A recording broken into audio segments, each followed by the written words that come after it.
guys, and welcome to episode 204 of the OCDstories.com podcast. Now in this episode, I interview Karina Dach. Karina is a licensed therapist based in Colorado, and she's been on the show before, and I got her on this time to talk about postpartum OCD. And in this episode, she talks about what is postpartum OCD, some of the obsessions and compulsions around this theme, the treatment for postpartum OCD, and how loved ones and family can support those people with OCD dealing with this particular theme. And she covers much, much more. So I hope you find this episode useful. And without further ado, here is Karina. Welcome back to the show, Karina.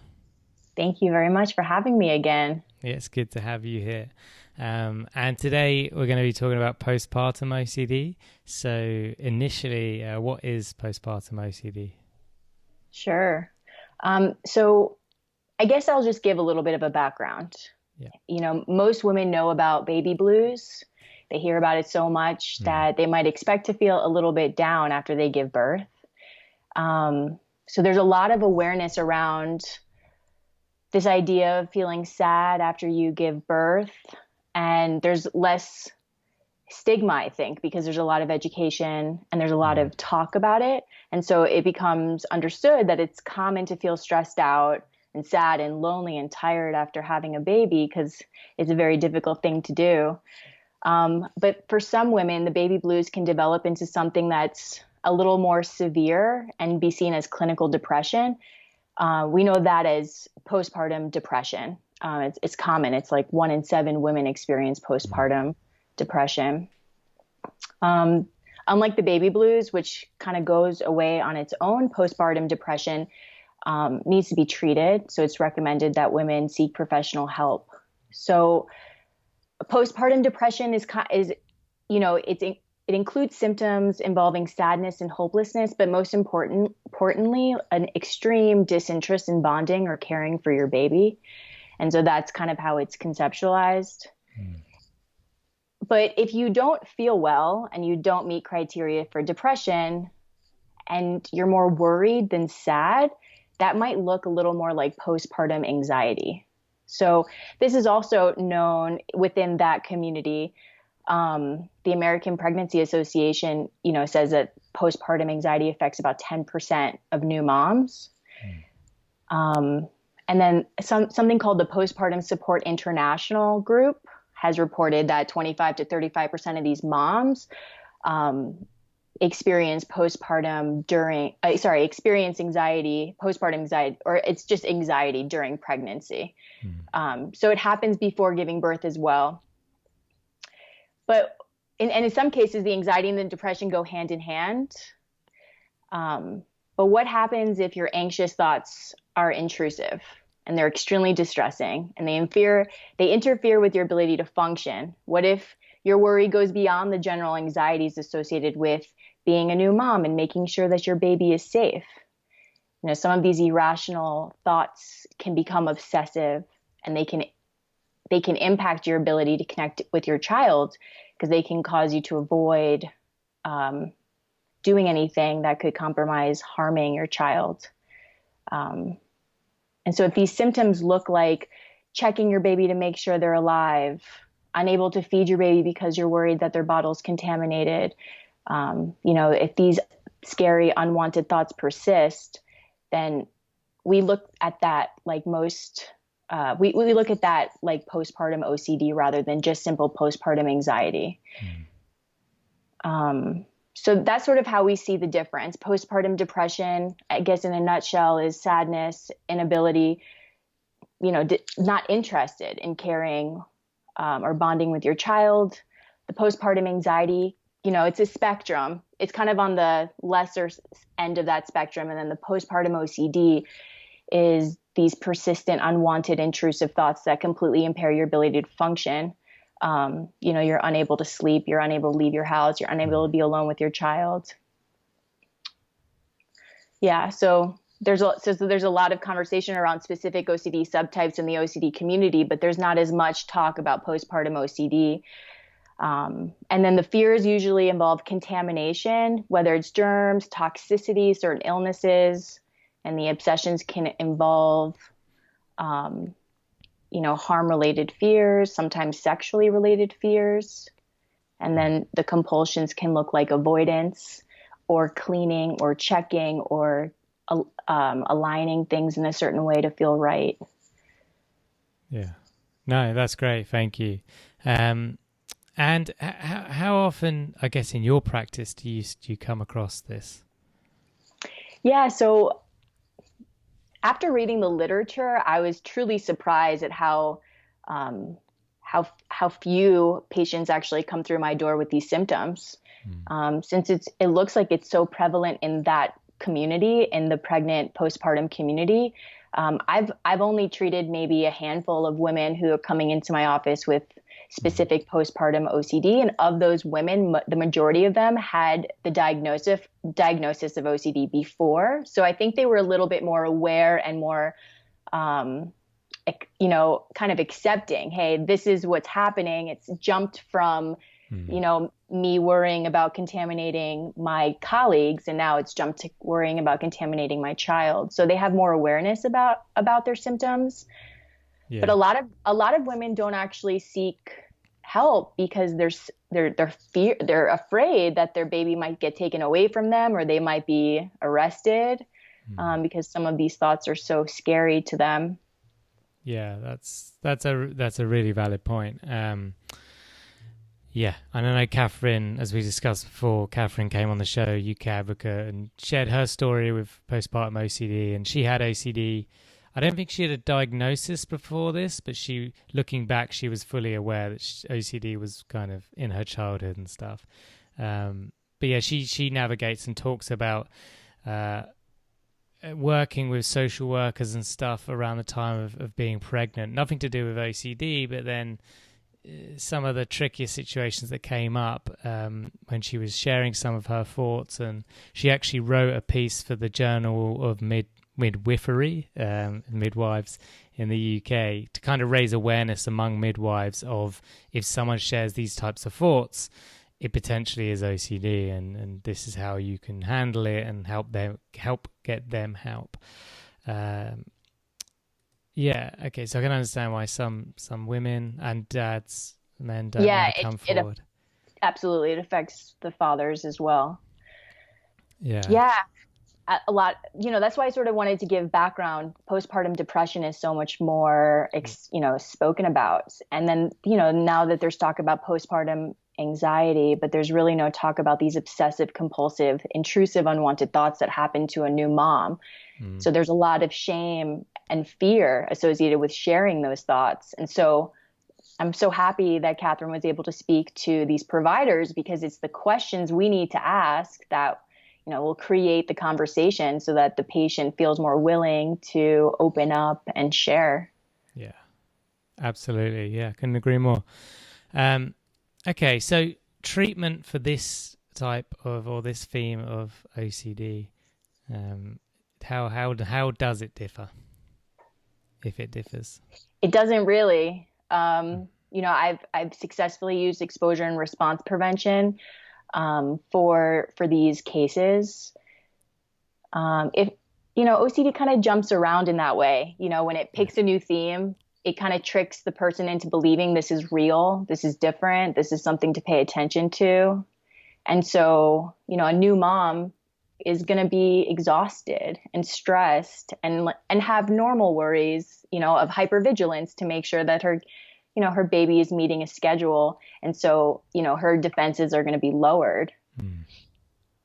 And so it's really important to remind that person that it's another trick that, OCD kind of found its way in, and now it's going to scare you into believing that if you leave the house before the baby is 6 months, it's going to get a terrible genetic or disease that's going to kill the baby. Or if you drop the pacifier on the floor and you kind of wipe it off or shake it off or don't even do anything, then the baby's going to get sick. Or, if you bathe the baby and you wash the baby, there's this obsessive worry that somebody might walk in and think that you're doing something inappropriate.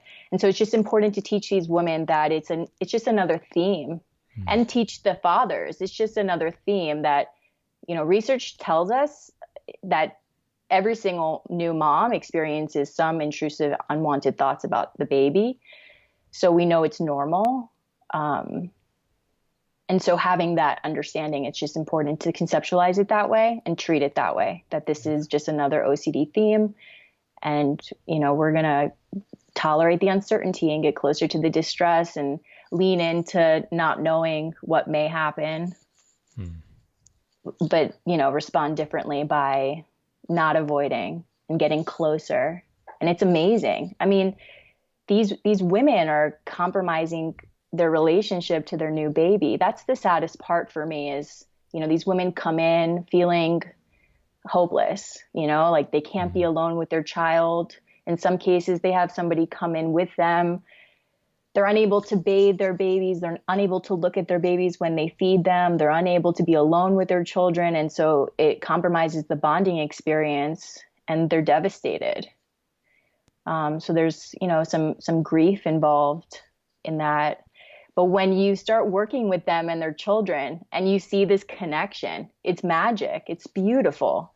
They're laughing with their child and they're letting their kid pick things up off the floor and they're, singing songs with the kids in the bathtub. And it really changes the connection that they have. Yeah, absolutely. And are there any accommodations you make for this form of OCD when doing ERP? In terms of, because kind of you just said it, do you allow them to bring their baby in the room? Oh, they have to. Okay. Whatever triggers them, that's what I encourage them to bring into the room. And in most cases, the baby triggers them. Or, some cases being alone with the baby. So some exposures would be them breastfeeding while I leave the office. I had a patient who was convinced every time she saw me that I was going to call child services. So that became the exposure is maybe today's the day, maybe today's the day. And she would say, maybe today's the day. And then she'd go home and I'd see her next week. Yeah. So I think some women get worried that, they're alone with their children and they're bathing their child and they might, molest their child or somebody might assume they're doing something inappropriately. And so some exposures I had a patient put up a sign that says police welcome, please knock, child sleeping. Yeah. So those are good. Yeah. Okay, cool. No, I like that. And the next kind of question was, how do you support the parent throughout the treatment? And that's quite a generic question. But I think when I wrote it, I was thinking about, because kind of like in relationship OCD, the thing the person worries about is another person. It's not, is this door contaminated? It's not, did I accidentally run someone over? Or this person is actually real. The things you may be worrying about them most likely isn't, but there is actually a physical person in front of you. And in the case of a mum or dad, there is a physical child. So I think it was more around supporting them to support their child. Long-winded answer question even, but sure. And so the question is, how do I support the parent in supporting the child? Yeah, because obviously nurturing the child is so important for their development and their growth, to be a happy, healthy human being. So yeah, I guess supporting them so they can continue to do their best while they're in recovery. Right, that's a good question. For the child. Yeah. And so some of those exposures, curate that opportunity to develop healthy attachment styles with mom and child. So if the mom is avoiding the child to protect them from harm, then they're unable to nurture their baby. And so, so we prevent the response of avoidance by creating these exercises that promote that connection. These babies are so happy when they see their moms working hard. It's the sweetest thing. They laugh, they smile. It's like they have this like innate understanding that their mom is working really hard. And I don't know, maybe it's in my mind, but it feels like they're proud. They're just like rooting their parents on.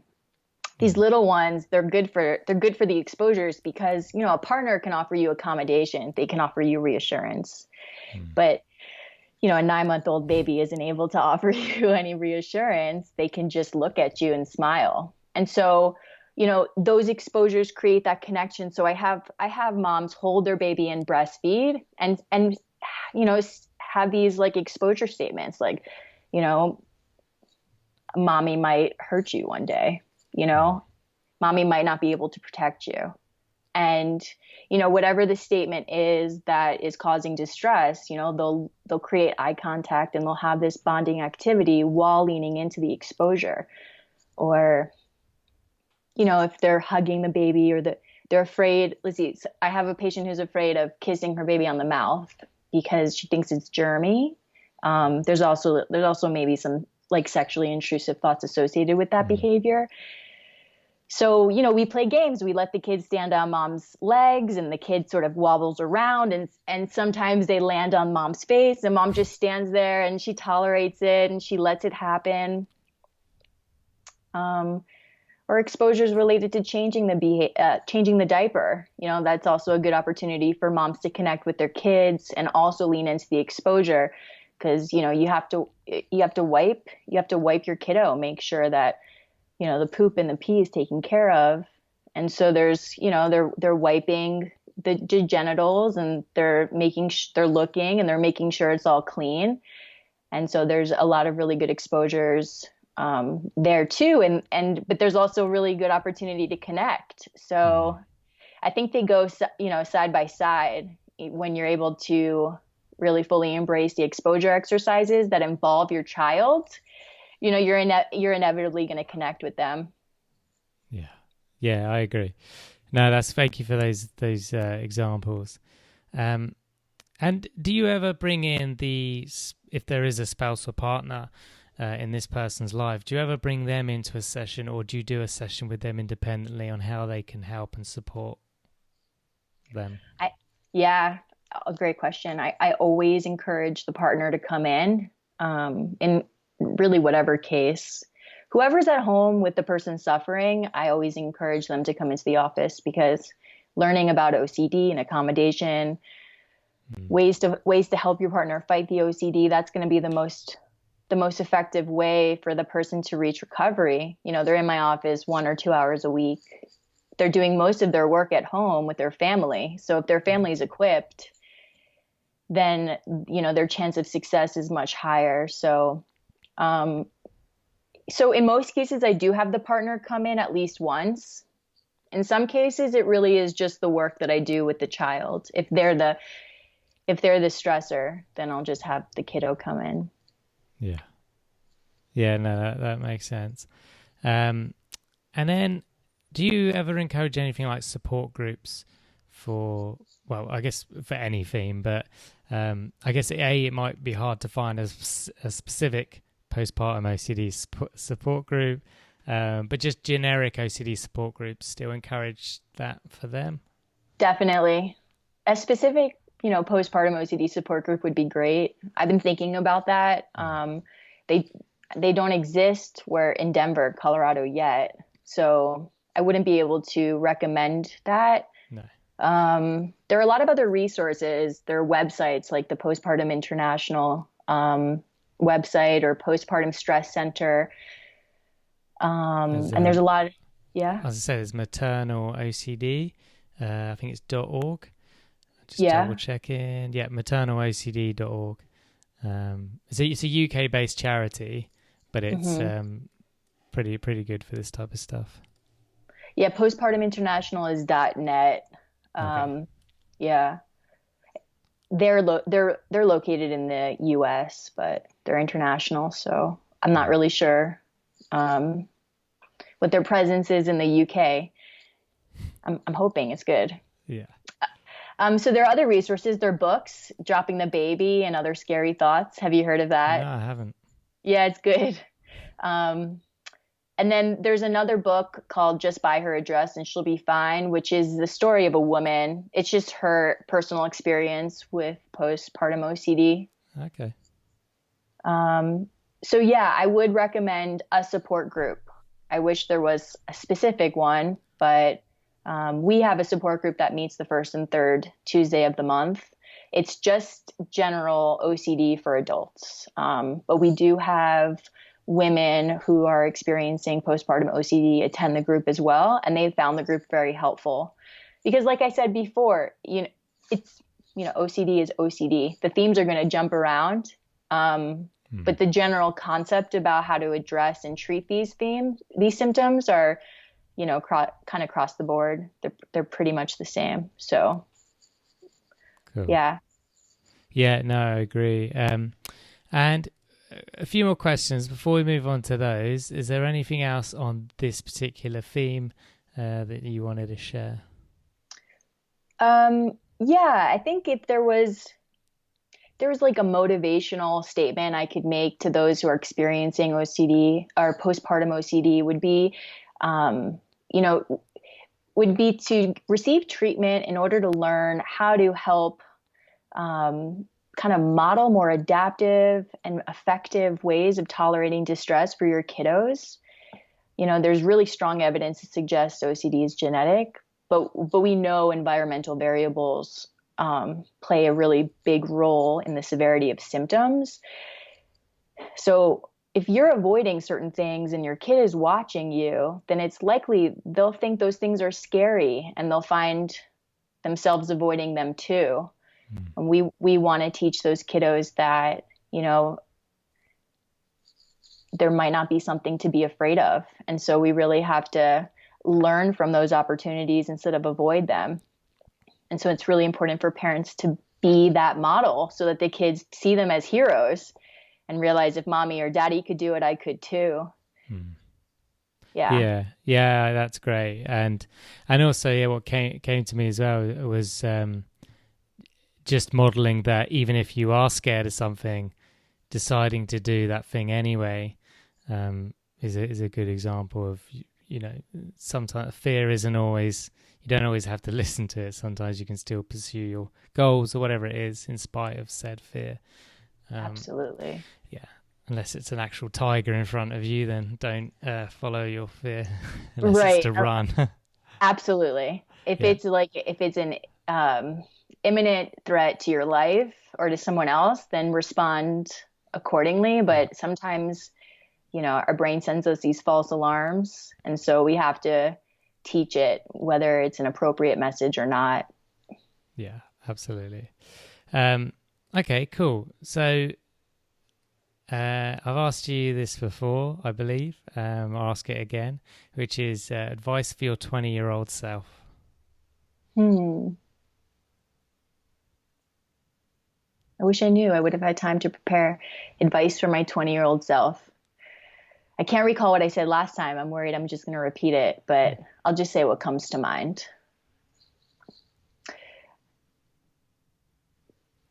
Don't take life so seriously. You make up the rules you follow. I mean, other than the law. Yeah. But, whenever you tell yourself you can't, it's just, it's a rule you set for yourself. You get in your own way. Yeah. So life can be whatever you allow it to be. You have more control than you believe. Yeah, like it. And you've got a billboard in Denver. What do you want written on that billboard? You're not the only one who thinks about crashing their car. It's on a highway. It could Is be. the billboard on a highway? If you want it to be. If it's on a highway, that's what I would put. Like, you're not the only one who thinks about crashing their car. Yeah. Cool, I like it. And is there anything else that you wish you could have shared today? Just that, the more we talk about these really scary thoughts and the more we share our stories, then the less stigma is attached to it, the more normalized they become. And that's really the name of the game. We have to, we have to face our fears. And in some cases, that's sharing our story. Yeah, absolutely. Well, look, thank you so much for coming on the show today. Thank you for having me. It's my pleasure. So there you have it. Thanks to Karina for her time, and thank you to you guys for listening. Quick disclaimer, this podcast is not therapy, it's not a replacement for therapy. Please seek treatment from a trained professional. Until we speak, take care.